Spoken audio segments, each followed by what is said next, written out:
Hello everyone. आज हम लोग एक नया चैप्टर चालू करेंगे। इस चैप्टर का नाम है इन्फ्लेशन।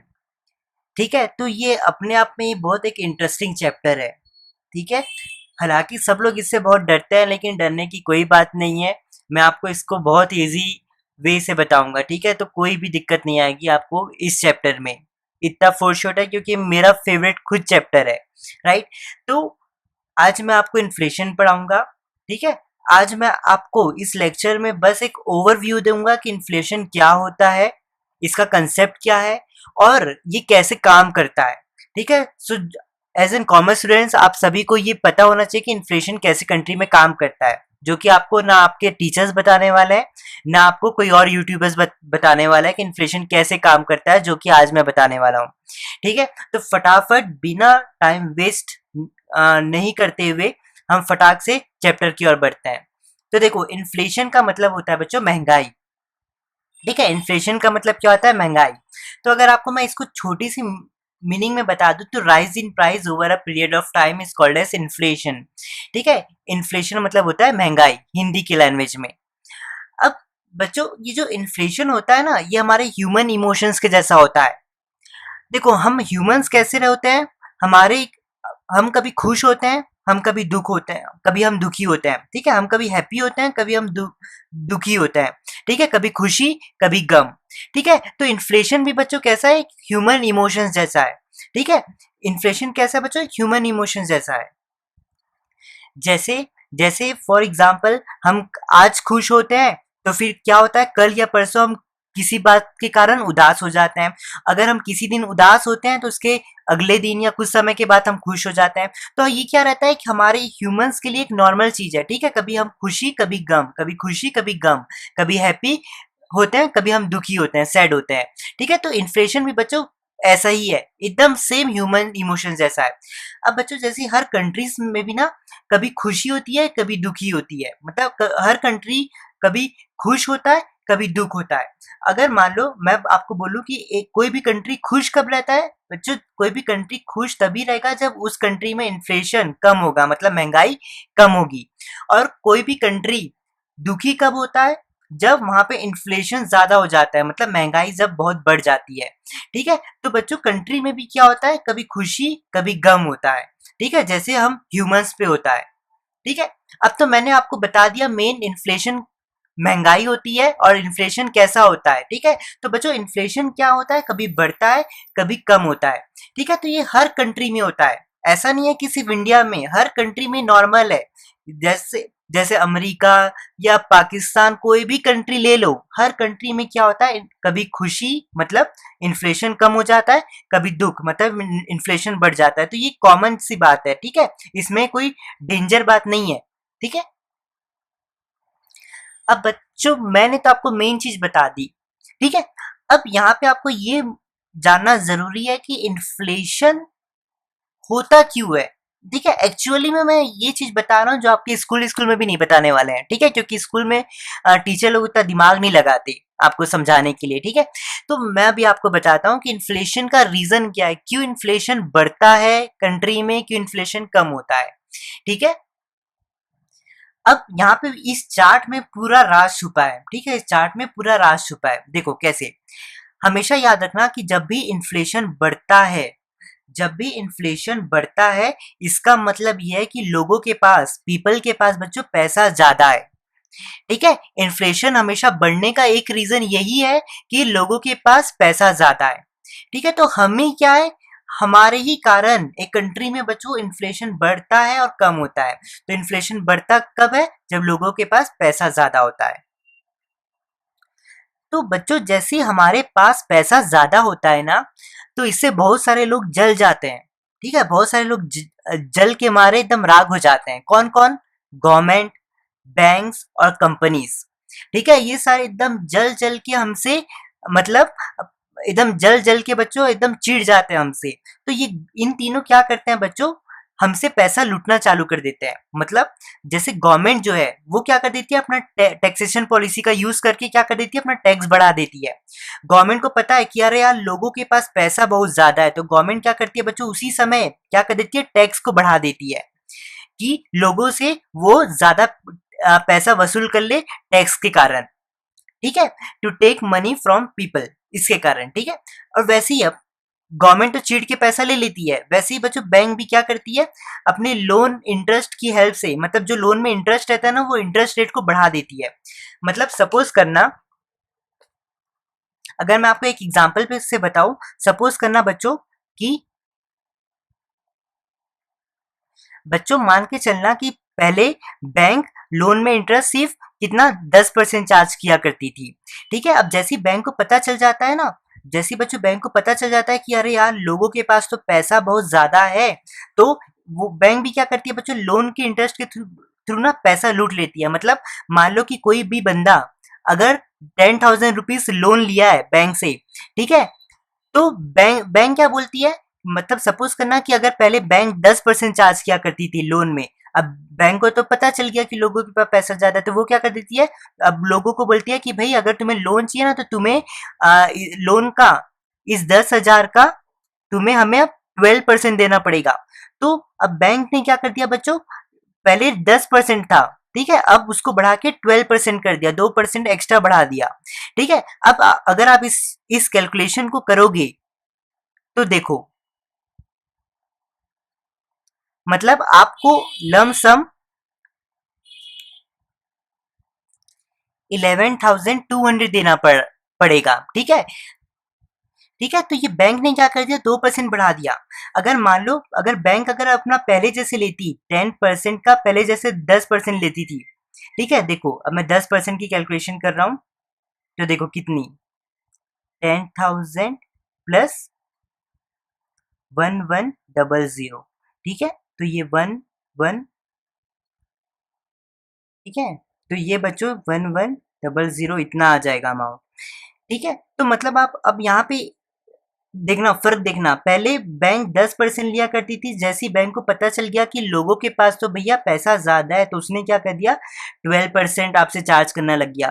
तो अब देखो, पहले आप 10% में सिर्फ इतना 11,100 पे करते थे, लेकिन अब 12% में अब आपको क्या करना पड़ता है, ज्यादा थोड़ा पैसा देना पड़ रहा है, ठीक है। तो बैंक भी क्या कर लेती है, कहीं ना कहीं से आपके पास पैसा ज्यादा होता है ना, तो वो भी जलन के मारे आपसे पैसा छीन लेती है, ठीक है। अब बच्चों अगली आती है हमारी कंपनीज। अब बच्चों कंपनीज को भी पता चल जाता है कि अरे यार इस बार तो लोगों के पास बहुत ज्यादा पैसा है, तो कंपनीज क्या करती है, इनको पता चल जाता है, तो ये क्या करती है, अपने जितने भी गुड्स एंड सर्विसेज है ना, उसकी प्राइस को क्या कर देती है बच्चों, बढ़ा देती है। अब मतलब जो सामान वो 10,000 का पहले बेचती थी, अब वो सामान वो क्या करेगी, 12,000 का बेचेगी, क्योंकि कंपनीज को पता है लोगों के पास तो पैसा बहुत ज्यादा है, ठीक है। तो इससे क्या हो जाता है, कंपनीज और एक्स्ट्रा 2,000 आपसे ले लेगी, क्योंकि वो जैसी प्राइस बढ़ाती है ना, तो कहीं ना कहीं उन्हें प्रॉफिट मार्जिन जो उनका बढ़ जाता है। मतलब पहले अगर मान लो कि वो 10,000 का सामान बेचती थी, अब वो प्राइस को इंक्रीज करके 12,000 कर दी, तो कहीं ना कहीं 2,000 जो एक्स्ट्रा है वो उनका और प्रॉफिट मिल जाएगा, तो कहीं ना कहीं आप पब्लिक से और पैसा ले लेगी, ठीक है। तो बच्चों इस तरीके से गवर्नमेंट, बैंक्स और कंपनीज आपसे जलन के मारे आपका पूरा पैसा ले लेती है। तो इससे हो क्या जाता है बच्चों, नेट नेट इससे क्या हो जाता है, जब इससे क्या हो जाता है बच्चों, इन लोग जब तीनों आपसे पैसे लूट लेते हैं ना, तो इससे कहीं ना कहीं पीपल के पास क्या हो जाता है, पैसा की कमी हो जाती है, ठीक है। तो आपके पास क्या होता है बच्चों, इसके कारण पैसे की कमी होने लग जाती है। अब बच्चों आप एक चीज लॉजिकल बताना, जब मैंने आपको बोला कि जब पीपल के पास पैसा ज्यादा होता है तब इन्फ्लेशन बढ़ता है, ठीक है, अब तो लोगों के पास पैसा कम हो रहा है, इसका मतलब क्या है बच्चों, इन्फ्लेशन क्या हो जाएगा, कम हो जाएगा, ठीक है। तो बच्चों क्या हो जाएगा, अपने आप बच्चों क्या हो जाएगा, महंगाई कम होने लग जाएगी, ठीक है। तो बच्चों ये सिस्टम एक फॉलो होता है, ठीक है, हमेशा हर कंट्रीज में। अब इसी का जस्ट ऑपोजिट अगर मैं आपको बताऊं, इसी का ऑपोजिट यहाँ पे, सॉरी गलती से ऊपर का एरो है, नीचे नीचे का एरो, ठीक है। अब बच्चों, अब जब जब लोगों के पास पैसा कम होता है, जब जब लोगों के पास बच्चों पैसा कम होता है, सब इसका ऑपोजिट होगा, अब देखना। अब बच्चों जब जब लोगों के पास पैसा कम होता है ना, तो इसका मतलब ये है कि कंट्री में इन्फ्लेशन मतलब महंगाई भी कम है, ठीक है। अभी मैंने आपको सॉल्व करके बताया कि कैसे जैसे पैसा पब्लिक के पास कम हो गया तो इन्फ्लेशन कम हो गया, तो सेम चीज यही चीज इधर आ गई है, लोगों के पास जब पैसा कम होता है इसका मतलब क्या, इन्फ्लेशन कम है। तो बच्चों इससे क्या होने लग जाता है, इससे कंट्री में एक तरीके से मंदी आ जाती है, मतलब एक लेवल तक ठीक है, ठीक है, लेकिन इन्फ्लेशन का हमेशा ज्यादा होना अति वो भी बेकार है, और इन्फ्लेशन का कम होना अति वो भी बेकार है। ठीक है, तो अब जैसे ही लोगों के पास पैसा कम हो जाता है, तो अब ये गवर्नमेंट, बैंक और कंपनीज पहले आप पे आपसे जलन के मारे पैसा लूट रहे थे, अब जैसे ही इन्हें पता चल जाता है ना, तो ये आप पे एकदम भावुक हो जाता है। अब इन तीनों को ना आप पे बहुत दया आती है कि अरे यार लोगों के पास पैसा बहुत कम है। तो अब वो क्या करते हैं बच्चों, कहीं ना कहीं आपको पैसा सेव करवाते हैं, या फिर आपको पैसा देते हैं।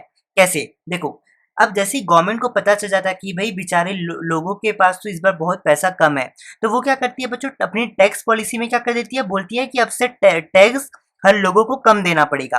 अब कहीं ना कहीं बच्चों, लोग जब आपको टैक्स कम देना पड़े तो कहीं ना कहीं आपका पैसा जो है बच जाएगा। ठीक है, तो वो अपने आप क्या हो जाएगा, सेफ हो जाएगा। ठीक है, तो इससे इस तरीके से क्या करती है गवर्नमेंट, आप पे दया दिखा देती है। वैसे आपकी बैंक्स जो बच्चों लोन पहले पहले मतलब बैंक्स को भी दिया जाता है, तो वो क्या कर देती है, लोन पे इंटरेस्ट कम कर देती है। मतलब मान लो कि पहले वो आपसे, मान लो कि पहले 10% ले रही थी, ठीक है, तो अब क्या कर दी, जैसे ही उससे पता चला लोगों का पैसा ज्यादा है, तो वो उसने 12% कर दिया। अब बच्चों क्या हो जाएगा, अब सपोज करना कि बैंक को पता चल गया कि अरे यार लोगों के पास तो इस बार पैसा बहुत कम है, तो आप पे दया कर देती है, वो बोलती है कि सिर्फ आपको अब लोन में सिर्फ 8% देना पड़ेगा as an interest, return return loan return interest. ठीक है, मतलब बैंक ये कहती है कि अगर आप 10,000 का लोन लोगे, तो इस बार जब लोगों के पास पैसा कम होता है, तो बैंक बोलती है इस बार तुम सभी पीपल को बोलती है कि इस बार तुम लोन पे इंटरेस्ट रेट क्या करना, कम देना। ठीक है, तो वो कम कर देगी 8% सपोज करना, तो कितना हो जाएगा बच्चों, 10,000 प्लस 800। ठीक है, ठीक है, तो बच्चों 10,800 हो जाएगा। ठीक है, तो इस तरीके से अब देखो, पहले आप कितना दे रहे थे, पहले 11,100 दे रहे थे, लेकिन बैंक को जैसे ही पता चला कि भाई अरे भाई लोगों के पास तो यार पैसा ज्यादा है, तो वो क्या कर दी, बढ़ा दी। तो अब आपको क्या करना पड़ा था, लोन में जब पैसे वापस देना पड़ रहा था, तो बैंक को आपको ज्यादा देना पड़ रहा था। अब बैंक को दया आ गया, तो उसने 8% कर दिया। ठीक है, अब आपको 8% में कितना देना है, सिर्फ 10,800 रुपीज देना है। ठीक है, तो कम पैसा देना पड़ रहा है अब। तो बच्चों इस तरीके से बैंक भी क्या कर देती है, आपकी हेल्प कर देती है, जिससे आपका कहीं ना कहीं पैसा बच जाता है, और आपकी जो वेल्थ है वो क्या हो जाती है, इंक्रीज हो जाती है। अब वैसी कंपनीज, अब बच्चों कंपनीज को भी पता चल जाता है अरे यार लोगों के पास तो पैसा ही कम है। अब कंपनीज क्या करती है, उनको पता चल जाता है कि भाई अब महंगा प्राइस को बढ़ाने का कोई फायदा नहीं है, क्योंकि लोगों के पास पहले ही पैसा कम है, तो वो हमारा प्रोडक्ट तो लेंगे नहीं, ना सर्विस लेंगे। तो वो क्या कर देते हैं, वो चुपचाप अपनी प्राइस को कम कर देते हैं। उनको लगता है कि यार प्राइस कम कर देते हैं, एटलीस्ट लोगों के पास पैसा नहीं है, और अगर प्राइस कम कर देंगे, तो एटलीस्ट कहीं ना कहीं उनका गुड्स एंड सर्विसेज बिकेगा। तो अगर वो प्राइस, लोगों के पास पैसा कम है और प्राइस बढ़ा देंगे, तो उनका सामान तो बिकेगा ही नहीं, वो घाटे में जाएगा। तो इसलिए कंपनीज क्या कर देती है, उसी समय अपनी प्राइस को कम कर देती है, मतलब अपना प्रॉफिट उनका थोड़ा कम मिलता है प्रॉफिट, लेकिन उनको कम थोड़ा प्रॉफिट मिलता है, इसलिए क्योंकि उनको पता है कि यार लोगों के पास तो पैसा नहीं है। अगर वो कम कर देंगे प्राइस को, एटलीस्ट उनका सामान बिकेगा, तो लॉस में तो नहीं जाएगा। ठीक है, तो कहीं ना कहीं वो भी कम कर देते हैं। तो बच्चों इससे नेट नेट क्या हो जाता है, आप पीपल के पास पैसा वापस क्या हो जाना होता है बच्चों, बढ़ जाता है। आपके पास के बच्चों क्या हो जाता है, पैसा बढ़ जाता है। अब मैंने अभी आपको बताया था, जब लोगों के पास पैसा कम होता है, इसका मतलब क्या है, इन्फ्लेशन कम है। जैसी लोगों के पास बच्चों पैसा बढ़ गया, मतलब इन्फ्लेशन, महंगाई वापस बढ़ना चालू हो जाएगी।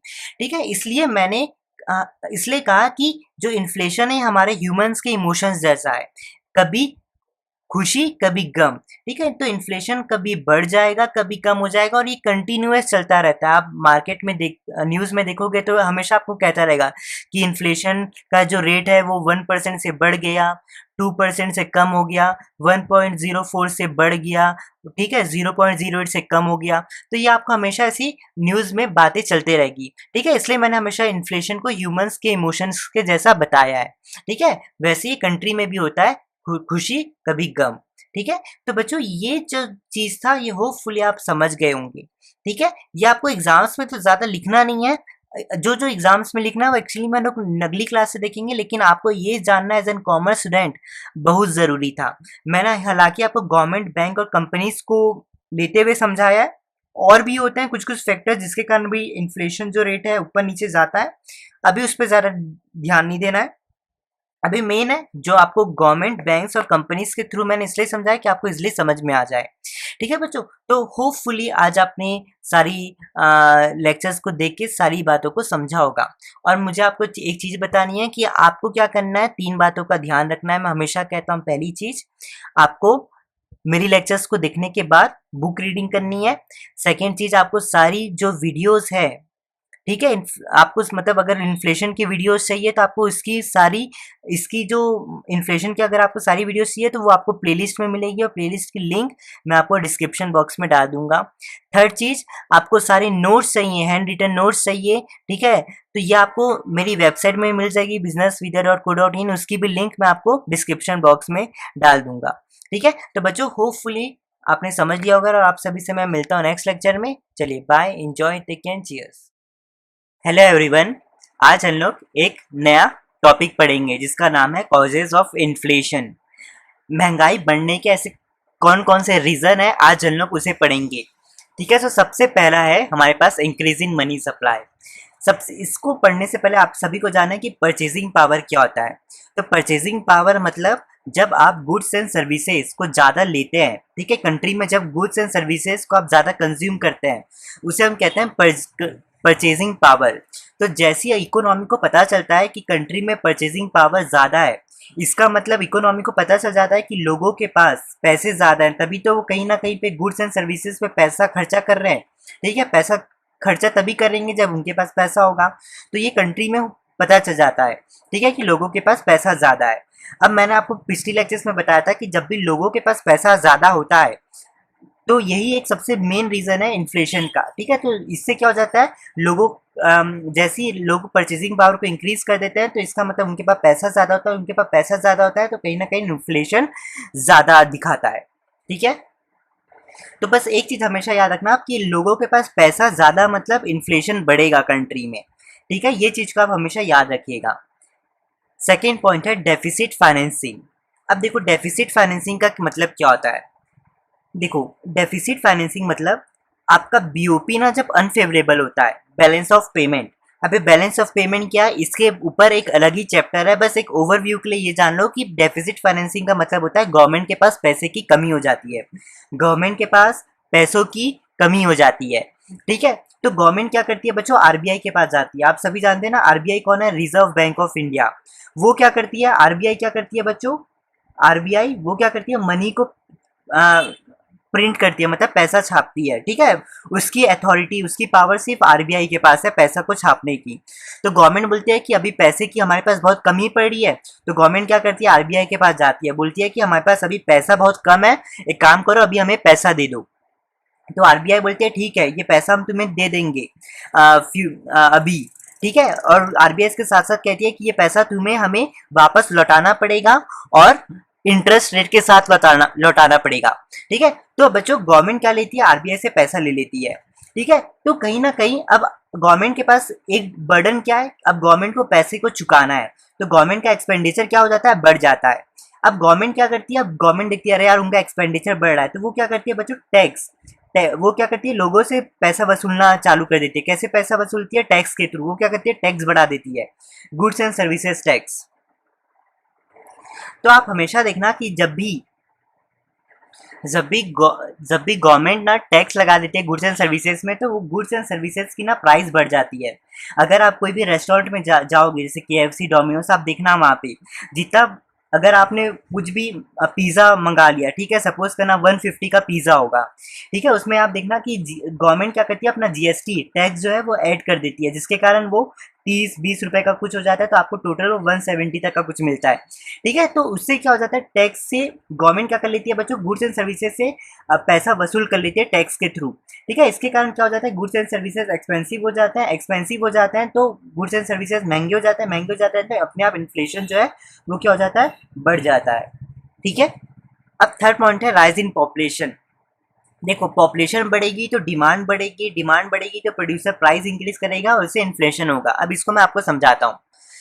सपोज करना कि ये एक माउस है, ठीक है, ये एचपी का एक माउस है, ये 800 रुपीज का है। ठीक है, अब मान लो कि इस माउस को खरीदने के लिए 10 लोग हैं, माउस एक है और इस माउस को खरीदने के लिए 10 लोग हैं, तो कहीं ना कहीं प्रोड्यूसर जो भी इस माउस को बनाने वाला है ना, उसको पता चल जाएगा कि भाई मेरे माउस की ना मार्केट में बहुत ज़्यादा डिमांड है। ठीक है, तो मतलब मेरे पास मतलब प्रोड्यूसर को पता चला कि मेरे एक माउस को खरीदने के लिए मार्केट में बहुत ज़्यादा डिमांड है, तो वो क्या करेगा बच्चों, उसे पता चल जाएगा कि मेरे प्रोडक्ट को खरीदने के लिए लोग बहुत ज़्यादा है। ठीक है, तो और मेरे प्रोडक्ट की डिमांड बहुत ज़्यादा है मार्केट में, उसको खरीदने वाले जो लोग हैं, पॉपुलेशन वो क्या है, बहुत ज़्यादा है। तो वो क्या कर देगा, उसी समय उसकी माउस की प्राइस क्या कर देगा, बढ़ा देगा। मतलब ये अगर 800 रुपये का माउस था, तो ये क्या कर देगा, 10,000 मतलब सॉरी ये 1000 रुपीज़ का माउस को कर देगा, मतलब 200 से बढ़ा देगा प्राइस को। ठीक है, तो इससे क्या हो जाएगा, ये माउस महंगा हो जाएगा, तो अपने आप महंगा हो जाएगा, तो बच्चों इससे इन्फ्लेशन भी हो जाएगा। तो मतलब ये तो मैंने आपको अभी एक एग्जांपल माउस के थ्रू समझाया, वैसे ही बच्चों बहुत बड़ी क्वांटिटी पूरी कंट्री में ऐसे देखते हैं कि जब भी पॉपुलेशन बढ़ जाती है ना, तो उससे क्या हो जाता है, कुछ भी चीज़ का डिमांड बढ़ जाता है ना। तो क्या जैसे प्रोड्यूसर को पता चल जाता है कि भाई उसकी डिमांड बहुत ज़्यादा है मार्केट में और उसको खरीदने वाले बहुत ज़्यादा है, तो उसकी प्राइस को क्या कर देता है, प्रोड्यूसर उस प्रोडक्ट की प्राइस को क्या कर देता है, बढ़ा देता है, और बढ़ा के उसे महंगा कर देता है। तो महंगा कर देता है, तो अपने आप इन्फ्लेशन क्या हो जाता है, बढ़ जाता है। अब है इंक्रीज इन वेजेस। देखो, इंक्रीज इन वेजेस का मतलब है जो हम अपने वर्कर्स को बच्चों क्या करते हैं, पैसा ज्यादा दे देते हैं। ठीक है, अब बच्चों पैसा हम उन्हें ज्यादा दे देते हैं, तो वर्कर्स के पास, वर्कर्स मतलब पीपल है, वो भी तो इंसान ही है ना, तो उनके पास क्या हो जाती है, पैसा ज्यादा आ जाता है। पैसा ज्यादा आ जाता है, तो वो क्या करना चालू कर देते हैं बच्चों, परचेजिंग पावर। प्राइस की जगह आप क्या करो, यहाँ पे परचेजिंग पावर क्या कर दो, परचेजिंग पावर लिख दो, परचेजिंग पावर। ठीक है, तो वो अपनी क्या करते हैं बच्चों, खरीदना चालू कर देते हैं, परचेजिंग पावर। तो इससे इकोनॉमी को वापस पता चल जाता है कि भाई लोगों के पास पैसा ज्यादा है। ठीक है, तो अपने आप लोगों के पास जैसे पैसा ज्यादा आ जाता है, तो इन्फ्लेशन अपने आप क्या हो जाता है, बढ़ जाता है। ठीक है, तो इंक्रीज इन वेजेस का मतलब, वेजेस मतलब बच्चों सैलरी जो आप अपने वर्कर्स को देते हैं। ठीक है, तो जैसे आप अपने वेजेस अपने वर्कर्स को बढ़ा दोगे, मतलब उनके पास पैसा ज्यादा आने लगेगा, पैसा ज्यादा आने लगेगा, तो वो क्या करेंगे, ज्यादा पैसे को खर्चा करेंगे, परचेजिंग पावर को बढ़ा देंगे। और जैसी इकोनॉमी को पता चल जाता है कि परचेजिंग पावर बढ़ रही है, तो अपने आप क्या हो जाता है, इकोनॉमी में इन्फ्लेशन बढ़ जाता है। फिफ्थ पॉइंट है बच्चों, ब्लैक मनी। अब आपको पता है कि इंडिया जैसी कंट्री में बच्चों ब्लैक मनी का स्टॉक सबसे ज्यादा है। ठीक है, ब्लैक मनी जिसके पास भी होता है, वो कहीं ना कहीं बच्चों पैसे को बहुत ज्यादा खर्चा करता है। ठीक है, तो अभी मैंने बताया कि वो पैसा खर्चा करेगा, इसका मतलब उसके पास पैसे बहुत ज्यादा है। और आपको पता है कि अगर लोगों के पास पैसे ज्यादा होते हैं, तो कहीं ना कहीं कंट्री में वापस से इन्फ्लेशन क्या हो जाता है, बढ़ जाता है। तो एक तरीके से ब्लैक मनी भी सबसे, एक आप कह सकते हैं एक तरीके का प्राइमरी रीजन है इन्फ्लेशन के लिए भी। ठीक है, क्योंकि ब्लैक मनी होता है तो आप उससे ज्यादा खर्चा करते हो, क्योंकि इंडिया में ब्लैक मनी का स्टॉक बहुत ज्यादा है। अब आप पैसा जैसे खर्चा करने लगोगे, तो क्या होगा, इससे ये शो होगा कि लोगों के पास पैसा बहुत ज्यादा है। ठीक है, पैसा ज्यादा है, तो कहीं ना कहीं इन्फ्लेशन भी बढ़ जाता है। अब लास्ट पॉइंट है हमारे पास, क्रेडिट एक्सपेंशन। अब देखो, अब बच्चों क्रेडिट एक्सपेंशन का मतलब, जब गवर्नमेंट बच्चों लोन में इंटरेस्ट कम कर देती है ना, तो उससे क्या हो जाता है बच्चों, लोग ना ज़्यादा से ज़्यादा लोन लेना चालू कर देते हैं। तो लोग जैसे ज़्यादा से ज़्यादा लोन लेना चालू कर देते हैं ना, तो उनके पास पैसे ज़्यादा आने लग जाते हैं। और मैंने अभी आपको बताया, जैसे लोगों के पास जिस समय पैसा ज़्यादा हो जाता है, तो कहीं ना कहीं इन्फ्लेशन कंट्री में अपने आप बढ़ जाता है। और मैंने आपको इसको बताया भी था कि जब भी लोगों के पास मतलब जैसे यहाँ पे बैंक जब भी क्या करती है, इंटरेस्ट कम कर देती है ना, इंटरेस्ट जब भी कम कर देती है, तो देखो उनके पास ना फिर मतलब पैसा ज़्यादा आने लगता है। क्योंकि इंटरेस्ट कम होने का मतलब ये है कि जैसे मान लो कि इसमें देखो, गवर्नमेंट ने जब 12% इंटरेस्ट लगाया था, ठीक है, तब 11,200, देखो आप जब भी बैंक से लोन लेते हो ना, तो कहीं ना कहीं आपको बैंक को वो लोन की अमाउंट तो देनी पड़ती है, साथ ही साथ उसमें से इंटरेस्ट को जोड़ के देना पड़ता है। तो सपोज करना कि अगर मैं इंटरेस्ट रेट 12 रखूँ और फिर उसके बाद कम कर दूं 8%, तो देखो अगर आप 12% में 10,000 का लोन लिया आपने, अब आपको क्या करना है, बैंक को ये 10,000 लोन का मनी तो वापस करना है, साथ ही साथ बैंक ने बोला कि आपको 12% का इंटरेस्ट देना है, तो देखो 11,200 आपको बैंक को पैसे वापस देने पड़ेंगे। ठीक है, तो ये क्या है, ठीक है। अब यहाँ पे देखना, अब सेकंड केस में जैसे जब बैंक लोन का इंटरेस्ट कम कर देती है ना, जैसे मान लो कि 12 से 8% कर दिया, तो अब आपको 10,000 का लोन तो देना ही पड़ेगा उन्हें पैसा वापस, उसमें से 800 रुपये, ठीक है, इंटरेस्ट रेट, तो 10,800 पैसा मतलब आपको क्या करना है, एक्चुअली में बैंक को वापस रिपे करना है। तो बच्चों इसे हम इस वाली चीज़ को हम क्रेडिट एक्सपेंशन कहते हैं, क्योंकि पीपल को पता चल जाता है यार अब तो लोन में इंटरेस्ट हमें कम देना है, तो वो क्या करते हैं लोन ज़्यादा लेना चालू कर देते हैं। लोन वो ज़्यादा लेना चालू कर देते हैं तो उनके पास बच्चों पैसा ज़्यादा आ जाता है, पैसा ज़्यादा आ जाता है तो इन्फ्लेशन ज़्यादा हो जाता है, ठीक है, कंट्री में। तो बच्चों ये था कॉजेज ऑफ इन्फ्लेशन, 6 पॉइंट जो मैंने आप सभी के साथ शेयर कर लिए, ठीक है। अब आपको एक चीज़ याद रखनी है, 3 बातें मैं हमेशा कहता हूँ। पहली, आपको सारी वीडियोस आपको प्लेलिस्ट में मिल जाएगी फ्री ऑफ कॉस्ट में, और प्लेलिस्ट की लिंक आपको डिस्क्रिप्शन बॉक्स में मिलेगी। सेकंड चीज़, आपको सारे हैंड रिटन नोट्स भी आपको वेबसाइट में अवेलेबल मिलेंगे, वेबसाइट की लिंक भी आपको डिस्क्रिप्शन बॉक्स में मिल जाएगी। और थर्ड बात, बच्चों आप बुक रीडिंग जरूर करना, ठीक है। आप ये टॉपिक कर लोगे तो आपके पास कोई भी बुक हो, जो भी बुक आपको समझ में आती है लैंग्वेज, उस बुक का आप एक बार रीड कर लेना, ठीक है। तो बच्चों इसी के साथ मैं चलता हूँ, आप सभी से मिलता हूँ नेक्स्ट लेक्चर में। चलिए bye, enjoy, take care and cheers. Hello everyone, आज हम लोग एक नया टॉपिक पढ़ेंगे जिसका नाम है इफेक्ट ऑफ इन्फ्लेशन, या फिर मैं ऐसा भी कह सकता हूँ कि इन्फ्लेशन से हमें कौन कौन से प्रॉब्लम्स को फेस करना पड़ता है, ठीक है। तो वो आज मैं आप सभी के साथ डिस्कस करूँगा। तो सबसे फर्स्ट पॉइंट है inflation hinders process of growth. इसको बताने से पहले मुझे आपको एक गुरु मंत्र ये बताना है। आपको हमेशा एक फॉर्मूला याद रखना है, मैं आपको यहाँ पे लिख के बता देता हूँ वो फॉर्मूला क्या है। देखो हमेशा याद रखना, जब भी खर्चे और मैं प्रॉफिट का अगर मैं आपको रिलेशन समझाऊं, तो बच्चों हमेशा याद रखना कि जब भी अगर आपकी कंपनी में खर्चे ज़्यादा आते हैं, ठीक है, तो हमेशा आपकी कंपनी का प्रॉफिट जो है वो कम दिखाएगा। और जब जिस भी कंपनी में या आपकी कंपनी में अगर हमेशा कॉस्ट कम होगी, मतलब खर्चे कम होंगे, तो आपकी कंपनी में प्रॉफिट ज़्यादा दिखाएगा, ठीक है। तो ये गुरु मंत्र है जो आपको हमेशा याद रखना है, इसमें सितारा बना लीजिए, ठीक है। अब अब इसकी ओर बढ़ते हैं। देखो कॉस्ट ऑफ प्रोडक्शन, देखो कैसे, मतलब पहला पॉइंट ये बताता है कि कैसे इन्फ्लेशन के कारण ग्रोथ रुक जाती है। देखो इन्फ्लेशन मतलब महंगाई, तो महंगाई जैसी बढ़ जाती है ना, तो सारे कॉस्ट ऑफ प्रोडक्शन, मतलब जैसे रॉ मटेरियल और भी जितने भी आ, सारे कॉस्ट ऑफ प्रोडक्शन है वो क्या हो जाता है, बढ़ जाते हैं, ठीक है। और मैंने अभी आपको बताया कि जब भी कोई भी कंपनी में अगर कॉस्ट ज़्यादा होगा तो वहाँ पे प्रॉफिट हमेशा कम होगा, खर्चे जहाँ पे ज़्यादा वहाँ पे प्रॉफिट कम होगा। तो बच्चों जिस भी कंपनी में प्रॉफिट कम आएगा तो वो कंपनी कैसे ग्रो करेगी। अब जब कंपनी ही ग्रो नहीं करेगी तो उस कंट्री की इकोनॉमी कैसे ग्रो करेगी, ठीक है। तो ये है फर्स्ट पॉइंट। अब सेकंड पॉइंट है adverse effect on the people with the fixed income.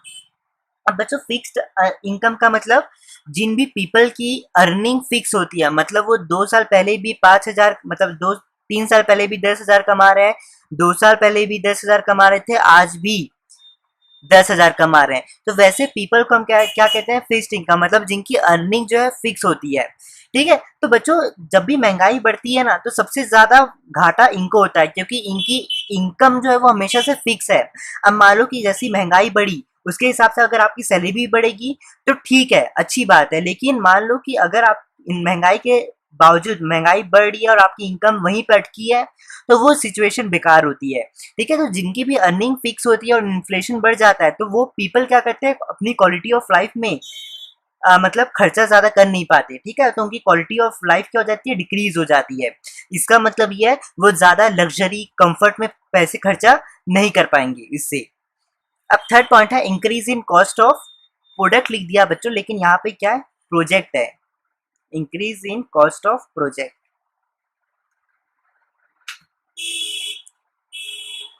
देखो अब इससे होता क्या है, जैसे इन्फ्लेशन बढ़ जाता है ना बच्चों, तो सारी कॉस्ट जो है बढ़ जाती है। अब बच्चों जैसी कॉस्ट बढ़ जाती है ना, तो हर चीज़ बहुत महंगी हो जाती है। तो कोई भी कंपनी क्या करती है, रिसोर्सेज को एक्वायर नहीं कर पाती, ठीक है, रिसोर्सेज को मतलब एक्वायर नहीं कर पाती। क्यों नहीं कर पाती, क्योंकि सारी चीज़ें मार्केट में महंगी है ना। तो कोई भी कंपनी सोचती है अरे यार मार्केट में सामान तो बहुत महंगा है, तो हम उसे खरीदेंगे कैसे। तो वही चीज़ हो जाती है, इन्फ्लेशन महंगा होती है, मतलब महंगाई होती है, तो सारे रिसोर्सेज की जो कॉस्ट है उसको खरीदने के लिए वो क्या हो जाती है, महंगी हो जाती है, ठीक है। तो इसलिए कभी कभी क्या हो जाता है, जो भी हम प्रोजेक्ट कर रहे होते हैं ना, तो उसमें क्या हो जाता है, हमने अगर मान लीजिए टारगेट बनाया है कि 10 दिन में प्रोजेक्ट को कंप्लीट करना है, लेकिन क्या हो जाता है कि महंगाई के कारण हम रिसोर्सेज को ले नहीं पाते, तो हम क्या करते हैं, सोचते हैं अरे यार महंगाई को कम होने दो, उसके बाद प्रोजेक्ट को कंप्लीट करेंगे। तो हमारा जो टारगेट ऑफ कंप्लीटेशन है ना, वो क्या हो जाता है, डिले, मतलब लेट हो जाता है जिसके कारण। ठीक है, क्योंकि हम क्या करते हैं, हमेशा वेट कर रहे होते हैं कि अरे यार महंगाई जब कम होगी तब हम रिसोर्सेज को खरीदेंगे और अपना टारगेट को कंप्लीट करेंगे, प्रोजेक्ट को कंप्लीट करेंगे। लेकिन वो हो नहीं पाता है। क्यों नहीं हो पाता है? क्योंकि रिसोर्सेज को हम खरीद नहीं पाते, क्योंकि महंगाई होती है, जिसके कारण हमें वेट करना पड़ता है और जिसके कारण प्रोजेक्ट डिले हो जाता है। ठीक है। अब फोर्थ पॉइंट है adverse impact on balance of payment. अब बैलेंस ऑफ पेमेंट को हम बीओपी भी कहते हैं। ठीक है, तो बीओपी की भी लेक्चर्स आपको फ्री ऑफ कॉस्ट प्लेलिस्ट में अवेलेबल है, मेरे चैनल में चले जाना, वहाँ पे आपको बीओपी के बारे में मैंने सारी बातें को समझाया है। तो देखो जैसी महंगाई बढ़ जाती है ना, तो एक्चुअली में होता क्या है, हम जो भी सामान बाहर की कंट्री को एक्सपोर्ट करते हैं, बाहर की कंट्री को जो भी सामान हम बेचते हैं वो सारे एक्सपेंसिव हो जाते हैं। लेकिन जो भी सामान बाहर की कंट्री का आता है इंडिया में, वो सामान क्या हो जाता है, सस्ता हो जाता है, मतलब कम एक्सपेंसिव रहता है। ठीक है, इसलिए यहाँ पे मैंने बताया सस्ता होता है। ठीक है, एज कम्पेयर टू इंडिया जो अपने सामान बाहर की कंट्री को बेचता है इन्फ्लेशन के समय। तो जैसे इन्फ्लेशन बढ़ जाता है तो जो भी सामान इंडिया बाहर बेचता है वो एक्सपेंसिव हो जाता है एज कम्पेयर टू बाहर की कंट्री से। ठीक है, अब इससे क्या हो जाता है, लोग सोचते हैं अरे यार इंडिया का सामान अब कौन खरीदेगा, बाहर की कंट्री का सामान ले लेते हैं, क्योंकि बाहर की कंट्री का सामान इंडिया से ज्यादा सस्ता है। जिसके जिसके कारण क्या हो जाता है, लोग बाहर की कंट्री का सामान लेते हैं, जिसके कारण इंडिया के गुड्स का जो परचेज है वो क्या हो जाता है, कम हो जाता है, और फॉरेन गुड्स की जो डिमांड है वो क्या हो जाती है, बढ़ जाती है। तो बच्चों इससे क्या हो जाता है, हम बाहर की कंट्री का सामान ज्यादा खरीदते हैं और हमारी कंट्री का सामान कम कम बेच पाते हैं। ठीक है, अब देखो आप एक चीज देखोगे, जब हम बाहर की कंट्री को सामान बेचेंगे तो बाहर की कंट्री लेगी नहीं, क्योंकि महंगा है ज्यादा सामान। ठीक है, तो इससे हमारे कंट्री में पैसा तो आ भी नहीं रहा है। लेकिन जब हम बाहर की कंट्री का सामान खरीदते जाएंगे तो हमें क्या करना पड़ेगा, बाहर की कंट्री को पैसा देना पड़ेगा। तो इससे इससे क्या हो जाएगा, बाहर की कंट्री का फाइनेंशियल पोजीशन अच्छा होगा और हमारी कंट्री का फाइनेंशियल पोजीशन गिर जाएगा। ठीक है, तो इससे कारण क्या हो जाएगा, हमारा जो बैलेंस ऑफ पेमेंट है, ठीक है, बैलेंस ऑफ पेमेंट अकाउंट क्या शो करेगा, अनफेवरेबल बैलेंस शो करेगा। अब ये अनफेवरेबल क्या है बच्चों, ये अभी एक्चुअली मैं बता नहीं सकता हूँ, क्योंकि बहुत बड़ा चैप्टर था जिसे मैंने डीप में बैलेंस ऑफ पेमेंट्स वाले चैप्टर में बताया है, अभी पॉसिबल नहीं है उसे समझाना। ठीक है, तो आप वहां से देख लेना। अब अगला पॉइंट है हमारे पास, इकोनॉमिक स्टैग्नेशन हो जाती है। देखो जैसे ही महंगाई बढ़ जाती है ना, तो इससे एक्चुअली में हो क्या जाता है, परचेजिंग पावर मतलब मनी को स्पेंड करने की पावर। ठीक है, आप ऐसे समझ सकते हो, आप परचेजिंग पावर तभी करोगे जब आपके पास पैसा होगा। परचेजिंग पावर मतलब जब आप गुड्स एंड सर्विसेज में पैसा खर्चा करोगे खरीदने के लिए। ठीक है, तो महंगाई में क्या हो जाता है, हमारी जो परचेजिंग पावर या फिर आप कह लो मनी स्पेंड, तो हम क्या करते हैं बच्चों, महंगाई के समय में जितने भी लोग हैं वो क्या करते हैं, नेसेसरी गुड्स में, जैसे राइस हो गया, ठीक है, सॉल्ट हो गया, क्या कहते हैं राइस को, चावल, सॉल्ट मतलब नमक, ये सारी चीजों में हम पैसा ज्यादा खर्चा करते हैं। ठीक है, और हम क्या सोचते हैं कि अरे यार अभी महंगाई बहुत कम है, तो एक काम करो, कार वार में कंफर्ट या लग्जरी में क्या आ जाएगा, कार आ जाएगा, महंगा हाउस आ जाएगा, सोफा आ जाएगा। ठीक है, ये सारी चीजें कंफर्ट या लग्जरी में आती है। तो हम हर हर ह्यूमन का कॉमन मेंटल मतलब मेंटली सब ये सोचते हैं कि महंगाई के समय में सिर्फ हमें नेसेसरी गुड्स में ही खर्चा करना चाहिए और लग्जरी और कंफर्ट में खर्चा नहीं करना चाहिए। ठीक है, अब बच्चों मैं एक चीज आपको बता दूं कि लग्जरी और कंफर्ट आता है सेकेंडरी और टर्शरी सेक्टर के अंदर। ठीक है, तो लोग क्या करते हैं महंगाई के समय सिर्फ नेसेसरी गुड्स में, मतलब एग्रीकल्चर प्राइमरी सेक्टर में ज्यादा खर्चा करते हैं, और कंफर्ट और लग्जरी जो कि सेकेंडरी और टर्शरी सेक्टर में खर्चा कम करते हैं। तो जिसके कारण सेकेंडरी और टर्शरी सेक्टर की ग्रोथ जो हो जाती है, क्या होती है, कम होती है, क्योंकि हम उस पर पैसा खर्चा नहीं कर रहे होते हैं महंगाई के कारण। ठीक है, अब 6 पॉइंट है स्पेकुलेशन एंड होर्डिंग। बच्चों देखो स्पेकुलेशन का मतलब क्या होता है, बहुत सारे लोग क्या करते हैं, कुछ स्टॉक्स, ठीक है, शेयर्स या स्टॉक्स को क्या कर लेते हैं, खरीद के अपने पास रिटेन करके, रिटेन मतलब अपने पास रख लेते हैं छुपके से। अब जैसे ही उन्हें पता चलता है कि फ्यूचर में उसकी प्राइस बढ़ने वाली है, तब जाके वो उसको क्या कर देते हैं, बेच देते हैं। तो वही मैंने लिखा है, retain stock and sell when price are high, मतलब बढ़ जाता है तब, इसे स्पेकुलेशन कहते हैं। और होर्डिंग का मतलब क्या होता है बच्चों, होर्डिंग का मतलब ये होता है कि देखो, मतलब अगर मैं इसको आपको एग्जांपल के थ्रू समझाऊं, तो देखो होर्डिंग का मतलब क्या होता है, जब सप्लाई कम होती है मार्केट में, ठीक है, सप्लाई कम होती है, जैसे अनियन, प्याज का आप ले लो एग्जांपल, जब मान लो कि प्याज की सप्लाई मार्केट में बहुत कम है, तो बहुत सारे सेलर्स क्या करते हैं, उस प्याज को छुपा लेते हैं, ठीक है, हाइड कर लेते हैं, मतलब छुपा लेते हैं अनियन को। अब अब जितने भी सेलर्स है वो क्या करते हैं, उसको छुपा के रखते हैं, और वो देखते रहते हैं कि जब जिस दिन अनियन की डिमांड बहुत ज्यादा बढ़ जाएगी, तो उस समय वो क्या करेंगे, उस अनियन को बहुत महंगे दाम में बेचेंगे, ठीक है, तो sell commodity at a high prices, ठीक है। तो यही होता है बच्चों, इसे होर्डिंग कहते हैं, ठीक है। तो महंगाई के समय ये एक्चुअली में होता है, ठीक है, स्पेकुलेशन एंड होर्डिंग। तो ये बहुत गंदी बात है, इससे लोगों को बहुत दिक्कत हो जाती है, ठीक है। अब हमारे पास 7 है इनइक्वालिटी पॉइंट। अब बच्चों अगला पॉइंट है इनइक्वालिटी। अब देखो, अगर मैं आपको पहली वाली लेक्चर्स में ले जाऊं, जब मैंने आपको ओवरव्यू बताया था, तो मैंने बताया था जब लोगों के पास पैसा ज्यादा होता है तो उसे हम इन्फ्लेशन कहते हैं, ठीक है। तो इन्फ्लेशन के समय जैसे लोगों के पास पैसा ज्यादा होता है तो उस समय सबसे ज्यादा पैसा जो है कंपनीज कमाती है प्रॉफिट में, क्योंकि मैंने आपको बताया था वो उनसे पैसा छीन छीन के क्या करती है, अपना प्रॉफिट को इंक्रीज कर लेती है। तो बच्चों कंपनीज को सबसे ज्यादा प्रॉफिट होता है और कंपनी बहुत ज्यादा इंजॉय करती है, ठीक है। तो मैंने वही लिखा है कि इनइक्वालिटी में मतलब इन्फ्लेशन के समय क्या होता है कि प्रॉफिट बहुत ज्यादा होता है, जिससे कैपिटलिस्ट एक्यूमुलेट वेल्थ, मतलब जिससे कंपनीज जो रहती है ना, ओनर्स, जो कैपिटलिस्ट मतलब ओनर जो पैसा लगाए, ठीक है, वो सबसे ज्यादा पैसा कमाते हैं। अब इससे हो क्या जाता है, इसके कारण क्या होता है, लोगों के पास बच्चों आप देखो कि अगर इन्फ्लेशन के समय तो हमारा पर्पस क्या होता है, उनका पैसा कम करना, ठीक है। तो इससे क्या होता है, इससे गवर्नमेंट और जितनी भी बैंक्स या कंपनीज क्या करती है, इनसे पैसा लूटने के लिए आपको पता है कि टैक्स का बढ़ाएगी, लोन का इंटरेस्ट रेट बढ़ा देती है कि लोगों के पास पैसा कम हो जाए। तो इन्फ्लेशन में यही हो जाता है, इनइक्वालिटी हो जाती है, मतलब जो ओनर होता है वो बहुत ज्यादा पैसा कमा लेता है और जितने भी वर्कर्स होते हैं ना, वो क्या करते हैं, वो ज्यादा पैसा नहीं कमा पाते, क्योंकि हाँ, जितने भी गवर्नमेंट और जितने भी कंपनीज बैंक्स होते हैं ये सारे उनसे पैसा छीन लेते हैं। तो वही लिखा है यहाँ पे, wage and workers suffers a cut in their capacity to buy goods. अब उनके पास पैसे कम हो जाते हैं, जिसके कारण वो क्या कर पाता है, कुछ भी गुड्स एंड सर्विसेज में पैसा खर्चा नहीं कर पाते, ठीक है, जिसके कारण उनके कभी कभी तो सेविंग भी नहीं होती, जिसके कारण वो इकोनॉमिकल उन्हें मतलब फाइनेंशियली उन्हें क्या करना पड़ता है, सफर करना पड़ता है, ठीक है। तो ये होता है इनइक्वालिटी, ठीक है। तो आज मैंने आप सभी के साथ शेयर किया है कुछ 6-7 पॉइंट्स, राइट, 7 पॉइंट शेयर किया है। तो ये 7 पॉइंट्स ये बताता है कि कैसे इन्फ्लेशन के कारण हमें इकोनॉमी में मतलब हमें प्रॉब्लम्स फेस करनी पड़ती है, ठीक है। तो बच्चों ये आप नोट कर लेना, या फिर मैं आपको अभी भी बता दूं, सारे नोट्स आपको वेबसाइट में अवेलेबल है, जिसकी लिंक आपको डिस्क्रिप्शन बॉक्स में मिल जाएगी, businessvidya.co.in में। वहाँ पे आपको नोट्स मिल जाएंगे सारे हैंड रिटन, तो आपको कुछ नोट्स करने की जरूरत नहीं है और आप एग्जाम में बस उसे देख के चले जाना। सेकेंड चीज में आपको ये बताना है कि जैसे आपने लेक्चर्स देख ली ना, तो आपको जितनी भी लेक्चर्स है, ठीक है, ये आपको फ्री ऑफ कॉस्ट सारी वीडियोस आपको प्लेलिस्ट में मिलेगी, और प्लेलिस्ट की लिंक भी मैं आपको डिस्क्रिप्शन बॉक्स में डाल दूंगा। और थर्ड बात आपको ये याद रखनी है कि मैंने अभी आपको पढ़ा दिया, अब आपका अगला काम क्या, आपको एक बार 1 या 2 बार बुक रीडिंग भी करनी है, तब जाके आपको लिखने का भी पैटर्न समझ में आ जाएगा, ठीक है। तो बच्चों इसी के साथ मैं चलता हूँ और आप सभी से मिलता हूँ नेक्स्ट लेक्चर में। चलिए bye, enjoy, take care, cheers.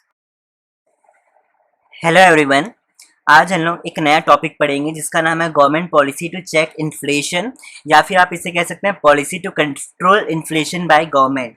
तो आज हम लोग ये जानेंगे कि गवर्नमेंट अपने तरफ से ऐसी कौन कौन सी स्टेप्स या पॉलिसीज बनाई हैं जिसके थ्रू वो महंगाई को कंट्रोल कर सकती है, ठीक है। तो गवर्नमेंट क्या कर सकती है, 3 तरीकों से, 3 पॉलिसी के थ्रू अपनी मतलब इन्फ्लेशन को कंट्रोल करती है, महंगाई को कंट्रोल करती है। Price policy, physical policy and third one is monetary policy, ठीक है। तो ये तीनों पॉलिसी के बारे में आज हम लोग डिस्कस करेंगे, ठीक है।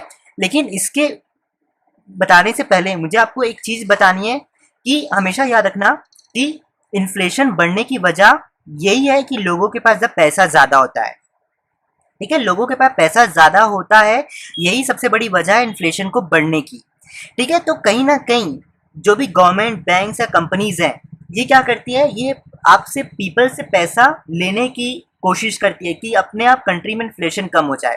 तो एक्चुअली में सबसे मेन वजह यही है। तो देखना कहीं ना कहीं यही चीज मैं अभी आपको पूरा जो टॉपिक पढ़ाऊंगा इसमें कहीं ना कहीं यही चीजें रिलेट करेगी, ठीक है। देखना सबसे पहला हमारे पास प्राइस पॉलिसी। तो ये प्राइस पॉलिसी में गवर्नमेंट क्या करती है, policy to control prices of goods and services. इसमें क्या करती है गवर्नमेंट, जो भी गुड्स एंड सर्विसेज है उसकी प्राइस को कंट्रोल में रखती है, ठीक है, जिससे महंगाई बढ़े ना। देखो सबसे पहला पॉइंट है हमारे पास प्राइस पॉलिसी के अंदर, price control of essential goods.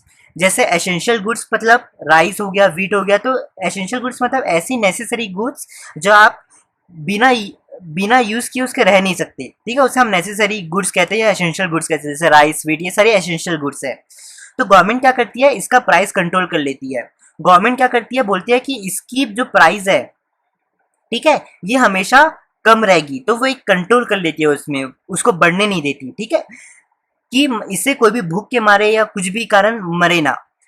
और सेकंड चीज है availability to all sections of the society. और गवर्नमेंट हमेशा देखती है महंगाई के समय कि जो भी एसेंशियल गुड्स है ये सभी रीच हो या मिडिल क्लास पीपल हो या फिर पुअर पीपल हो, ठीक है। तो एसेंशियल गुड्स गवर्नमेंट हमेशा ध्यान रखती है कि ये एसेंशियल गुड्स तीनों सेक्शन रीच मिडिल पुअर तीनों को ये सारी एसेंशियल गुड्स मिल जाए, ठीक है, कि किसी को भी प्रॉब्लम ना, ऐसा ना हो जाए कि महंगाई के कारण सिर्फ रिच लोग क्या कर रहे हैं पैसा दे के पूरा सामान ले रहे हैं, ऐसा नहीं होना चाहिए, ठीक है। तो गवर्नमेंट इसका भी ध्यान रखती है। अब प्राइस कंट्रोल, इस पॉइंट के अंदर गवर्नमेंट क्या करती है और एक कंसेप्ट यूज करती है जिसका नाम है प्राइस सीलिंग पॉलिसी। इसमें गवर्नमेंट क्या करती है maximum price that a producer can charge. इसमें गवर्नमेंट क्या करती है प्रोड्यूसर को बोल देती है कि तुम इस प्राइस के ऊपर कोई भी सामान बेच नहीं सकती इन्फ्लेशन के समय। मतलब अगर मान लो कि गवर्नमेंट ने बोला कि कोई भी प्रोड्यूसर है, मान लो माउस ये एचपी का है, तो एचपी कंपनी को बोल देगा कि तुम अपना माउस 400 के ऊपर बेच नहीं सकते, ठीक है। तो झक मार के प्रोड्यूसर्स को क्या करना पड़ेगा, इससे 400 तक या 400 के अंदर ही बेचना पड़ेगा और 400 के ऊपर नहीं बेच सकता। इस कंसेप्ट को हम कहते हैं प्राइस सीलिंग कंसेप्ट, ठीक है। तो ये दो पॉलिसी के थ्रू गवर्नमेंट इन्फ्लेशन को कंट्रोल करती है। और सेकंड है procurement prices and support prices. तो सबसे पहले जाना है कि प्रोक्यूरमेंट प्राइस क्या होता है, सपोर्ट प्राइस क्या होता है। और सपोर्ट प्राइस को मिनिमम सपोर्ट प्राइस भी कहते हैं। तो सबसे पहले पढ़ते हैं प्रोक्यूरमेंट प्राइसेस की meaning. Fix prices fixed by government at which it procures a part of a farmer's produce to run its PDS। अब PDS मतलब क्या होता है बच्चों, पब्लिक डिस्ट्रीब्यूशन सिस्टम। अब ये पब्लिक डिस्ट्रीब्यूशन सिस्टम क्या है, देखो गवर्नमेंट की बच्चों कुछ फेयर शॉप होती है या फिर आप कह सकते हो पब्लिक डिस्ट्रीब्यूशन शॉप्स होती है या पब्लिक डिस्ट्रीब्यूशन सिस्टम होता है। यहाँ पे गवर्नमेंट क्या करती है, जितने भी पुअर पीपल है जो बिलो पॉवर्टी लाइन में आते हैं, ठीक है, जनरली जो बिलो पॉवर्टी लाइन के नीचे रहते हैं उनको क्या करती है बच्चों, गवर्नमेंट क्या करती है फैसिलिटीज प्रोवाइड करती है, उन्हें सब फूड से जो भी सामान गुड्स एंड सर्विसेज है वो उन्हें क्या करती है चीप प्राइस में सस्ते में देती है, ठीक है, फूड और सारी चीजें। तो इसे हम कहते हैं पब्लिक डिस्ट्रीब्यूशन सिस्टम। अब यहाँ पे क्या होता है, देखो गवर्नमेंट क्या करती है, जितने भी हमारे फार्मर्स है, ठीक है, जितने भी हमारे फार्मर्स है उनको कहती है कि भाई जो भी तुम अपने एग्रीकल्चर में ग्रो कर रहे हो ना वो सामान हमें तुम दे दो, ठीक है। तो उसके लिए गवर्नमेंट क्या कर देती है, प्राइस सेट कर देती है कि इस प्राइस में तुम्हें हमें इस जितना भी तुमने एग्रीकल्चर में प्रोड्यूस किया वो तुम्हें हमें देना पड़ेगा, ठीक है। तो यहाँ पे आप देखोगे मैंने वही लिखा है prices fix by government at which procures का मतलब है लेना, a part of farmers produce, जो भी फार्मर्स का जो ने प्रोड्यूस किया है तो उसका गवर्नमेंट बोलती है कुछ हिस्सा आप हमें दे दो, ठीक है, जिससे हम क्या कर लेंगे पीडीएस मतलब अपना पब्लिक डिस्ट्रीब्यूशन सिस्टम को चला पाए, ठीक है। तो और उसके बदले फार्मर्स को वो पैसा दे देती है, ठीक है, इसे हम कहते हैं प्रोक्यूरमेंट प्राइजेस। अब पीडीएस से पुअर पीपल को बहुत फायदा होता है, ठीक है, इसके कारण ही वो ऐसा करती है कि महंगाई से बच जाए। और सेकेंड चीज है सपोर्ट प्राइस। अब देखो मिनिमम प्राइस सपोर्ट, अब गवर्नमेंट क्या कहती है जितने भी फार्मर्स है वो कह देती है, मतलब मान लो कि फार्मर्स हैं, ठीक है, तो वो कह देते हैं फार्मर्स को कि तुमने जितना भी प्रोड्यूस किया है, मतलब मान लो तुमने 4 डब्बा बनाया है, ठीक है, 4 डब्बा अगर तुमने मान लो कि तुमने राइस ग्रो किया है, ठीक है, तुमने 4 डब्बा राइस को ग्रो किया है, तो गवर्नमेंट कहती है कि तुम्हें हम क्या करने प्राइस सेट करके दे रहे हैं। और गवर्नमेंट कहती है कि तुम इस प्राइस के नीचे अपना सामान बेचना मत। अगर गवर्नमेंट ने कह दिया कि तुम अपना राइस को 500 के नीचे बेचना नहीं, ठीक है, तो हम इसे क्या कहते हैं मिनिमम प्राइस सपोर्ट कहते हैं, सपोर्ट प्राइस कहते हैं, ठीक है। मतलब कोई भी फार्मर्स क्या करेगा, कोई भी अपना जो भी गवर्नमेंट ने डिसाइड किया उस प्राइस के नीचे वो कुछ किसी को भी अपना सामान नहीं बेच सकता, ठीक है। तो ये होता है support price, price offered by government, मतलब गवर्नमेंट क्या करती है फार्मर्स को बोलती है कि तुम ये प्राइस सेट कर लो for purchase of their surplus output, ठीक है। इतनी बात समझ में आ गई। अब बच्चों अगला है ये हो गया प्राइस पॉलिसी। अब अगली पॉलिसी है हमारे पास मॉनेटरी पॉलिसी। अब बच्चों मॉनेटरी पॉलिसी क्या होती है, देखो policy to control supply of money and rate of interest in economy. तो बच्चों इसमें क्या होता है मॉनेटरी पॉलिसी में गवर्नमेंट क्या करती है, जो भी मनी की सप्लाई मार्केट में ज़्यादा है ना उसको कंट्रोल करके इन्फ्लेशन को गवर्नमेंट कंट्रोल कर लेती है, या फिर रेट ऑफ इंटरेस्ट जो है उसे भी कंट्रोल करके गवर्नमेंट क्या करती है इन्फ्लेशन को महंगाई को कंट्रोल कर लेती है। सबसे पहला पॉइंट है सप्लाई ऑफ मनी। देखो सप्लाई ऑफ मनी में गवर्नमेंट क्या करती है बच्चों, जो भी मनी की सप्लाई है ना उसको कम कर देती है।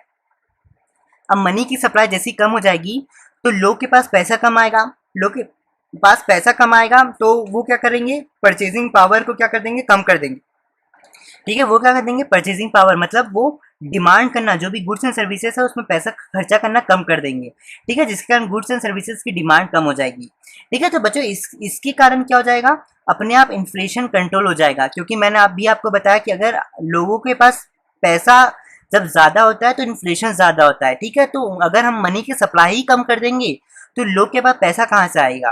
ठीक है, तो बच्चों ये, और ये करता कौन है, ये आरबीआई करता है। आपको पता है आरबीआई क्या है, आरबीआई है रिजर्व बैंक ऑफ इंडिया, और आरबीआई इंडिया की सेंट्रल बैंक है। हर कंट्री में अपना एक सेंट्रल बैंक होता है। ठीक है, तो इंडिया में जो सेंट्रल बैंक है उसका नाम है आरबीआई, और आरबीआई को छोड़ के जितने भी अदर बैंक है, जैसे bank of Baroda, axis bank, Punjab national bank, तो ये सारे बैंक क्या कहलाते हैं, कमर्शियल बैंक कहलाते हैं। ठीक है, और ये कमर्शियल बैंक्स को आरबीआई के रूल्स एंड रेगुलेशंस के अकॉर्डिंग चलना पड़ता है। इतनी बात आप जान लो। ठीक है, अब सेकेंड पॉइंट है रेट ऑफ इंटरेस्ट। अब बच्चों देखो, हमारे पास प्रॉब्लम क्या है, हमारी कंट्री में इन्फ्लेशन ज्यादा है, तो गवर्नमेंट क्या करती है बच्चों, लोन में इंटरेस्ट क्या करती है, बहुत ज्यादा चार्ज करती है। अब लोन में इंटरेस्ट ज्यादा चार्ज करने का मतलब, जब देखो आप जब भी बैंक से लोन लेते हो तो आपको उन्हें लोन क्या करना पड़ता है, वापस रिटर्न करना पड़ता है। अगर मान लो जब लोन का इंटरेस्ट अगर ज्यादा होगा तो इससे क्या होगा, हर पीपल सोचेगा कि अरे यार हमने लोन तो गवर्नमेंट मतलब बैंक से मांग लिया है, अब बैंक को फ्यूचर में लोन देना पड़ेगा, उसके साथ साथ उनको इंटरेस्ट भी ज्यादा देना पड़ेगा। तो इसके कारण क्या कहते हैं, पीपल क्या कहते हैं, लोन को लेते नहीं। अब पीपल लोन को नहीं लेते तो पीपल के पास मनी कम आती है। अब पीपल के पास मनी कम आती है तो अपने आप इन्फ्लेशन क्या हो जाता है, कम हो जाता है, क्योंकि मैंने आपको बताया लोगों के पास जब पैसा ज्यादा है तो इन्फ्लेशन है। तो हम लोगों के पास हमने क्या कर दिया, एक्चुअली में हम लोग क्या कर दिया, लोगों का पैसा को मतलब लोन नहीं दिया, तो लोन नहीं दिया तो उनके पास पैसा कहाँ से आएगा, पैसा नहीं आया तो अपने आप उनकी, लोगों के पास पैसा कम हो गया, पैसा कम हो गया तो इन्फ्लेशन कम हो गया। अब अगला पॉइंट है सप्लाई ऑफ क्रेडिट। देखो सब, अब बच्चों सीआरआर ये होता है कैश रिजर्व रेशियो। ठीक है, और ऐसी एसएलआर होता है जो लीगल रिजर्व रेशियो के अंदर आता है। तो आपको इतना भी जानना नहीं है, बस इतना ध्यान रखो, सेम चीज अगर मैं लोन इंटरेस्ट की जगह इसके जगह मैं सीआरआर लिख दूं, ठीक है, तो अब पूरी बातें सारी सेम हो जाएगी। ठीक है, तो जैसे इन्फ्लेशन प्रॉब्लम है तो जो भी सेंट्रल बैंक है वो क्या कर देती है, सीआरआर को क्या कर देती है, बढ़ा देती है। सीआरआर को बढ़ा देती है तो लोगों के पास लोन की जगह यहाँ पे कर लो मनी। ठीक है, इस ये दोनों को जोड़ देना, लोन का यहाँ पे कॉलम फिर मत रखना, अगर ये वाला पॉइंट आ गया तो मनी उनके पास कम आएगी, मनी कम आएगी तो इन्फ्लेशन कम हो जाएगा सीआरआर के कारण। दूसरा पॉइंट है गवर्नमेंट सिक्योरिटीज। गवर्नमेंट क्या करती है बच्चों, लाइक एनएससी, जैसे गवर्नमेंट की सिक्योरिटी है जैसे एनएससी। ठीक है, तो गवर्नमेंट क्या कर देती है, अपनी सिक्योरिटी को बेच देती है, मार्केट में सेल कर देती है। ठीक है, जैसे सिक्योरिटी को सेल कर देती है तो पीपल के पास अपने आप पैसा कम हो जाता है, पैसा कम हो जाता है तो इन्फ्लेशन कम हो जाता है। अगला है क्रेडिट रैशनिंग, मतलब क्रेडिट मतलब उधारी। ठीक है, उधारी को कैसे बांटे, तो हम क्या करते हैं बच्चों, गवर्नमेंट क्या करती है, उधारी को कम कर देती है। मतलब अब आप क्या करोगे, उधारी देना कम कर दो। अब जैसे आप उधारी देना कम कर दोगे, ठीक है, उधारी देना कम कर दोगे तो लोगों के पास पैसा नहीं आएगा, पैसे की शॉर्टेज होना चालू कर देगा, पैसे की शॉर्टेज हो जाएगी तो लोग क्या करेंगे, लोगों के पास परचेजिंग पावर मतलब लोग खरीदना कम कर देंगे, लोग खरीदना कम कर देंगे तो अपने आप इन्फ्लेशन जो है वो क्या हो जाएगा, कम हो जाएगा कंट्री में। अब अगली पॉलिसी हमारे पास फिस्कल पॉलिसी। फिस्कल पॉलिसी क्या होती है, policy of revenue and expenditure of government. तो सबसे पहले तो आपको जाना है रेवेन्यू का मतलब क्या होता है, इसे मैं बादल में ढक रहा हूँ। तो रेवेन्यू का मतलब होता है पैसा आना, तो ये गवर्नमेंट के एक तरीके से इनकम होता है रेवेन्यू। वैसे ही एक्सपेंडिचर को भी मैं बादल से ढक लेता हूँ। एक्सपेंडिचर का मतलब बच्चों होता है कि गवर्नमेंट के पास जब पैसा जाता है, ठीक है, गवर्नमेंट से पैसा चले जाता है, मतलब गवर्नमेंट के लिए ये क्या है, एक्सपेंडिचर एक तरीके का खर्चा है, एक्सपेंस है। तो फिस्कल पॉलिसी में 3 पॉलिसीज है। ठीक है, सबसे पहले पब्लिक एक्सपेंडिचर, 4 है सॉरी। सबसे पहला है पब्लिक एक्सपेंडिचर। तो जब बच्चों गवर्नमेंट पीपल पे एक्सपेंडिचर मतलब पीपल पे जब खर्चा करना कम कर देगी ना तो इससे अपने आप मनी कम हो जाएगी और इन्फ्लेशन कम हो जाएगा। अब देखो बच्चों, इसको मैं आपको एग्जांपल से समझाता हूँ। देखो गवर्नमेंट क्या करती है, लोगों पे खर्चा करती है। कैसे खर्चा करती है, देखो गवर्नमेंट अगर जब भी लोगों के पास पैसा नहीं होता ना तो गवर्नमेंट क्या करती है, लोगों पे खर्चा करती है। जैसे गवर्नमेंट बोलेगी कि डैम बनाओ, अब डैम बनाओ डैम बनाने के लिए क्या है, लोगों की ज़रूरत है। तो लोगों की ज़रूरत है तो कहीं ना कहीं लोग क्या करते हैं, डैम बनाने में हेल्प करते हैं गवर्नमेंट की। उसके बदले गवर्नमेंट क्या करती है, लोगों को पैसा दे देती है। ठीक है, तो जब लोगों के पास पैसा नहीं होता तब क्या करती है गवर्नमेंट, ऐसे एक्सपेंडिचर करती है। और भी बहुत सारे तरीके हैं। अब इन्फ्लेशन है, इन्फ्लेशन मतलब लोगों के पास पैसा ज़्यादा है। ठीक है, तो अब क्या करना है, लोगों को पैसा नहीं देना है, हमें हमें लोगों से उल्टा पैसा छीनना है। तो कहीं ना कहीं गवर्नमेंट क्या कर देती है, लोगों पे खर्चा ही करना कम कर देती है। तो लोगों के पास जब खर्चा करना कम कर देती है तो लोगों के पास मनी कम हो जाती है, मनी कम हो जाती है तो इन्फ्लेशन कम हो जाता है। सेकेंड पॉइंट है पब्लिक डेथ। कभी कभी क्या करती है गवर्नमेंट, क्या करती है लोगों को एक ट्रैप टाइप में फंसा देती है, जिसके कारण क्या होता है, लोगों के पास डेयर नहीं होता है, तो उनके पास क्या होती है, मनी की फ्लो कम हो जाती है। मनी की फ्लो कम होती है तो इसके कारण इन्फ्लेशन कम हो जाता है। थर्ड पॉइंट है टैक्स। ठीक है, टैक्स देखो मैंने अभी आपको बताया था सबसे पहली मतलब सबसे पहली लेक्चर में कि गवर्नमेंट, एक बार मैं बता देता हूँ। देखो बच्चों, ये अब देखो, इन्फ्लेशन जैसी लोगों के पास ज़्यादा पैसा होता है तो उसे तब इन्फ्लेशन बढ़ता है। तो गवर्नमेंट क्या करती है बच्चों, टैक्स बढ़ा देती है। टैक्स बढ़ा देती है तो इससे क्या हो जाता है, अब जो मतलब अब क्या करना पड़ेगा, लोगों को ज़्यादा टैक्स देना पड़ेगा। लोगों के पास ज़्यादा टैक्स देना पड़ेगा तो लोग का टैक्स देने के कारण पैसा क्या हो जाएगा, कम हो जाएगा। तो पैसा कम हो जाएगा लोगों के पास तो अपने आप इन्फ्लेशन क्या हो जाएगा, कम हो जाएगा। ठीक है, तो यही चीज़ यहाँ भी लिखी है। अगर गवर्नमेंट क्या कर देती है इन्फ्लेशन के समय में, फिजिकल पॉलिसी में टैक्स को बढ़ा देती है, जिसके पास पीपल को टैक्स ज़्यादा देना पड़ेगा, टैक्स ज़्यादा देना पड़ेगा तो उनके पास मनी कम हो जाएगी, मनी कम हो जाएगी तो अपने आप इन्फ्लेशन कम हो जाएगा। अगला पॉइंट है बच्चों बजट पॉलिसी। ये बजट पॉलिसी थोड़ी हटके है, ये अभी आपको नहीं समझना है। ये बीकॉम के फिफ्थ ईयर में, अगर आप बीकॉम करेंगे तो फिफ्थ ईयर में आपको इंडियन इकोनॉमी में समझना है, तो अभी आपको ज़्यादा दिमाग नहीं लगाना है बजट पॉलिसी में।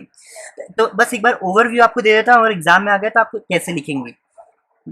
बजट पॉलिसी में होता क्या है, गवर्नमेंट क्या कर देती है, अपने एक्सपेंडिचर मतलब अपने खर्चों को क्या कर देती है, कम कर देती है, और अपने रेवेन्यू को क्या कर देती है, मतलब जो उनके पास पैसा आता है उसको बढ़ा देती है। ठीक है, जैसे अगर मैं आपको बताऊं, गवर्नमेंट एक्सपेंडिचर को आप ऐसा भी कह सकते हो, कॉस्ट मतलब खर्चे, और गवर्नमेंट रेवेन्यू मतलब आप एक तरीके से समझ सकते हो प्रॉफिट। ठीक है, तो एक चीज हमेशा, मैंने अभी अभी आपको पिछली क्लास में बताया था कहीं पे, एक गोल्डन रूल, गुरु मंत्र मैंने आपको बताया था, एक मिनट, हाँ, कि हमेशा याद रखना जब भी कॉस्ट बढ़ेगा तो आपका प्रॉफिट कम होगा, अगर खर्चा कॉस्ट कम होगा तो आपका प्रॉफिट बढ़ेगा। तो सेम सिस्टम यहाँ भी गवर्नमेंट ने अपनाया। गवर्नमेंट ने क्या कर दिया, आप खर्चे को कम कर दिया, जिसके कारण उनका प्रॉफिट मतलब रेवेन्यू क्या हो गया, बढ़ने लग गया। ठीक है, अब बच्चों रेवेन्यू बढ़ने लग गया मतलब गवर्नमेंट की जो टोकरी है, पैसों की टोकरी है, उसमें बहुत ज़्यादा पैसा आने लग गया। ठीक है, पैसा बढ़ने लग गया, पैसा आने लग गया। इसके कारण क्या हो जाता है बच्चों, जब भी हमेशा याद रखना कि गवर्नमेंट के पास जब भी पैसे की मात्रा बढ़ जाती है ना, तो गवर्नमेंट अपने आप इन्फ्लेशन को कंट्रोल कर लेती है। ठीक है, इन्फ्लेशन को कम कर लेता है, कंट्रोल कर लेती है। ठीक है बच्चों, तो यही चीज़ थी जो मैंने आप सभी के साथ शेयर कर ली। मुझे आपको 3 बातें बतानी, हमेशा मैं लेक्चर में कहता हूँ आपको सारी फ्री ऑफ वीडियोस आपको प्लेलिस्ट में मिलेगी, और प्लेलिस्ट की लिंक आपको डिस्क्रिप्शन बॉक्स में मिलेगी। आप इस मेरी लेक्चर्स देखने के बाद बुक रीडिंग ज़रूर कीजिएगा 2-3 बार। थर्ड बात आपको ये, आपको सारे नोट्स आपको वेबसाइट में मिल जाएंगे businessvidya.co.in, उसकी भी लिंक आपको डिस्क्रिप्शन बॉक्स में मिल जाएगी। ठीक है, तो बच्चों इसी के साथ मैं चलता हूँ और आप सभी से मिलता हूँ नेक्स्ट लेक्चर में। और एक बात आपको याद रखनी है कि एग्जाम्स में कभी कभी ऐसे भी बोल सकता है कि फिजिकल पॉलिसी के इंस्ट्रूमेंट बताइए। ठीक है, इंस्ट्रूमेंट बताइए, तो इंस्ट्रूमेंट क्या है, पब्लिक एक्सपेंडिचर, पब्लिक डेथ या टैक्सेस। या आपको पूछ सकता है कि मॉनेटरी पॉलिसी के इंस्ट्रूमेंट बताइए, तो आपको ये 3 बताने हैं। या आपको ऐसे भी पूछ सकता है कि प्राइस पॉलिसी के इंस्ट्रूमेंट बताइए, तो आपको ये 2 बताने हैं।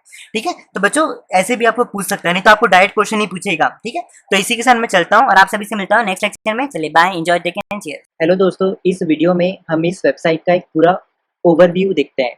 सो ये जो वेबसाइट है ये बिजनेस विद्या है, लेकिन जो बिजनेस विद्या है वो ऑपरेट करती है बिंग कॉमर्स के अंदर।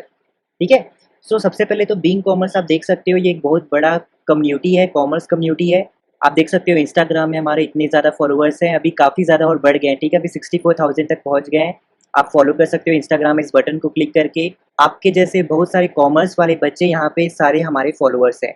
सेम चीज़ आप देख सकते हो यूट्यूब में, इतने फॉलोअर्स है 12,000 अराउंड, आप सब्सक्राइब कर सकते हो यूट्यूब में भी। और हमारे फेसबुक में 1 लाख फॉलोअर्स है, या फिर मैं कह सकता हूँ 100,000 फॉलोअर्स है। ये भी सारे कॉमर्स वाले बच्चे हैं जैसे आप हो, आप हमें यहाँ भी जाके फॉलो कर सकते हो। ठीक है, तो ये हमारी पूरी कम्युनिटी है, कॉमर्स की कम्युनिटी, आप ज़रूर ज्वाइन कीजिए। यहाँ पे आपको मीम्स मिलेंगे, वैल्यूएबल इंफॉर्मेशन मिलेगी रिगार्डिंग कॉमर्स, प्लस आपको बहुत सारी टिप्स एंड ट्रिक्स मिलेगी करियर के बारे में, डिजिटल मार्केटिंग के बारे में एंड मेक मनी के बारे में। ठीक है, सो प्लीज़ ज़रूर से ज्वाइन कीजिए हमारी कम्युनिटी को। ठीक है, अब देखो दोस्तों ये वेबसाइट को ऑपरेट कैसे करना है। तो देखो सबसे पहले तो आप यहाँ पे देख सकते हो होम है, पोस्ट है, केस स्टडी है, डाउनलोड है और कॉन्टैक्ट अस है। तो पोस्ट में क्या है, अगर आपको बिजनेस स्टडीज़ की कोई भी नोट्स को पढ़ना है, फॉर एग्जांपल क्लास 11th आप में क्लिक करोगे तो यहाँ पे क्लास 11th की बिजनेस स्टडीज़ के पूरे आर्टिकल्स आपको मिल जाएंगे, तो आप यहाँ पे रीड कर सकते हो। देख रहे हो, बस फॉर एग्जांपल आपको स्मॉल बिजनेस पढ़ना है तो कंटिन्यू रीडिंग में क्लिक कीजिए और आप यहाँ पे पूरा स्मॉल बिजनेस के बारे में सारी चीज़ पढ़ सकते हो। सिमिलरली अगर आप पोस्ट में वापस क्लिक करेंगे तो यहाँ पे आपको क्लास 12th का भी ऑप्शन मिलेगा। अगर आप क्लास 12th में क्लिक करोगे तो यहाँ पे बिजनेस स्टडीज़ की सारी क्लास 12 के नोट्स आपको पढ़ने के लिए मिल जाएंगे। अब हम बात करते हैं केस स्टडीज़ की। सो दोस्तों केस स्टडी में क्या है, यहाँ पे हमने आपको लिंक प्रोवाइड करके दिया है। ठीक है, सिर्फ क्लास 12 के लिए हमने प्रोवाइड करके दिया है। तो यहाँ पे आप देख सकते हो, अगर आप यहाँ पे कोई भी चैप्टर में क्लिक करोगे, ठीक है, फॉर एग्जांपल मैंने बिजनेस एनवायरनमेंट में क्लिक किया तो यहाँ पे आपको बिजनेस एनवायरनमेंट का एक पूरा पीडीएफ मिलेगा। देख सकते हो कुछ इस तरीके से। तो यहाँ पे बहुत सारे हमने केस स्टडीज़ प्रोवाइड करके दिए हैं जिसके सॉल्यूशन भी आपको यहाँ पे मिल जाएंगे। आप इसे सिंपली यहाँ पे क्लिक करके आप ऐसे डाउनलोड कर सकते हो और इसका प्रिंट आउट निकाल के आप पढ़ सकते हो।